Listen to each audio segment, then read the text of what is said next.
Olá, sejam bem-vindos de volta ao programa Encontro com Ícaro Bernardes. No bloco anterior, vocês acompanharam a entrevista que aconteceu com o professor Dr. Silva Neto. Agora, vocês irão acompanhar essa entrevista que irá acontecer ao vivo com a presidenta da Associação Paulista de Saúde Pública, Camila Braga, e com o presidente da Abrasco, Natan Portela. Sejam bem-vindos, senhores! Olá, tudo bom? Olá. Seja muito bem-vindo ao programa. Obrigada. Muito bem-vindo ao programa, é um prazer tê-los aqui. E eu acho que uma coisa que o público está esperando dessa última entrevista é vocês falarem um pouquinho sobre como ocorre o financiamento baseado em dados reais, em algumas tabelas, em alguns dispositivos governamentais que foram fornecidos e falar como é, de fato, o estado real do SUS. Se está tendo desvio de verba, se está tendo um processo que está acontecendo com ele. Eu acho que se vocês pudessem contribuir com essas informações, o telespectador aí ficaria extremamente agradecido e seria extremamente enriquecedor, né? Pois é, Ícaro. Bom dia. Bom dia, telespectadores. Gostaria de agradecer pelo encontro, por esse momento. E falando um pouquinho sobre a atualidade do SUS, nós temos hoje apenas 4% do nosso PIB sendo destinado à nossa saúde, né? O que é um absurdo, porque na verdade estima-se que deveria ser o dobro.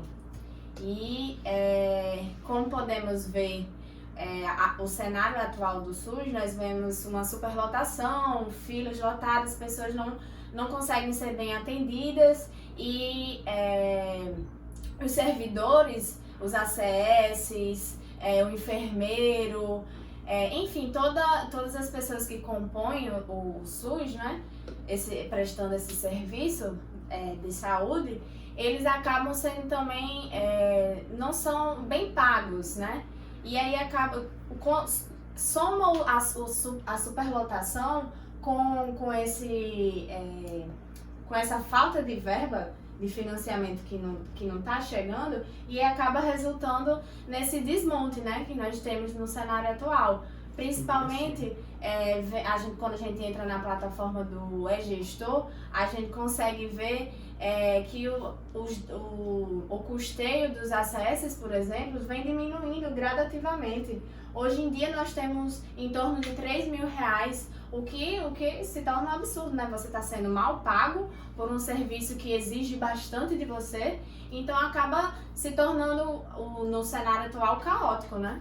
E aí, a outra coisa importante a se falar de acordo com a PEC 241, que foi posta por Michel Temer em 2016. E aí nós vemos que teve o congelamento dos gastos e, na verdade, se você tem, por exemplo, um ano que você tem um piso X e aí você só consegue acrescentar de acordo com a dívida externa, né? E aí, se você tiver um ano com a baixa dívida externa e tiver um grande crescimento econômico, aí nós não vamos ter um crescimento no investimento da saúde. Isso mostra à população que a saúde, na verdade, não está sendo prioridade, não está sendo posta como prioridade. Isso é um absurdo, porque é um direito, né? Nós temos como direito na Constituição. Sim, de fato. O presidente da Abrasco, Natan Portela, gostaria de acrescentar mais uma coisa na fala da companheira Camila Braga? Na realidade, eu concordo com tudo que foi exposto aqui, com tudo que foi dito, e dando continuidade a essa sequência de pensamentos, fatos que foram expostos, a gente pode citar que desde do início do segundo governo Dilma, que se instala no nosso país um quadro de retração desses investimentos que estão sendo realizados na área da saúde. E que esse desmonte se intensificou e se instalou, de certa forma, bem mais agravante no governo do ex-presidente Temer. E com o novo governo agora que está se iniciando, tudo denota que essa tendência, uma tendência que acaba sendo estimulada pelo capital financeiro, vai ser implementado no cenário nacional. Isso tem um caráter negativo muito grande, porque a gente percebe que a situação da saúde pública no nosso país está sendo deixada de lado e os interesses do capital financeiro, os interesses das questões financeiras estão conseguindo se sobressair sobre a qualidade de vida que a gente necessita ter. E surge o questionamento: se saúde é assim tão importante, por que não estão sendo feitos os devidos investimentos na área da saúde? Por que não estão sendo feitos os devidos investimentos na área do campo coletivo? Como a presidente falou, é triste ver que os profissionais não estão sendo remunerados da maneira que deveria ser remunerada. E outra questão também que eu acho bem relevante aqui a gente se tratar é que, embora a nossa estratégia seja a atenção básica, a atenção primária, com foco numa assistência continuada, numa assistência longitudinal, a gente ainda observa que grande parte dos investimentos que são feitos na área de saúde, eles se concentram nas regiões, no trabalho ambulatorial e hospitalar, o que acaba indo de encontro ao que a própria estratégia prega.